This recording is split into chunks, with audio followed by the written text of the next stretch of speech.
2 లక్షల మంది వరకు భక్తులు రావటం కావలి చరిత్రలో ఈ రోజున ఒక మైలురాయి.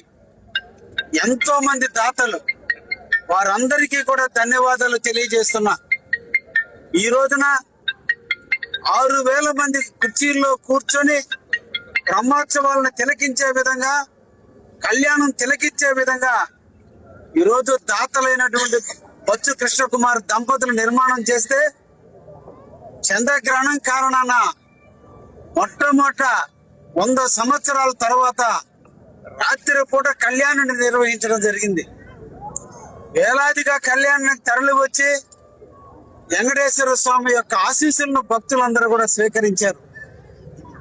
ఈరోజు ప్రతి కార్యక్రమం కూడా కావలి నియోజకవర్గం కాదు, జిల్లా వ్యాప్తం నుంచి కానీ పక్క జిల్లాల నుంచి కూడా భక్తులందరూ కూడా విచ్చేసి ప్రసన్న వెంకటేశ్వర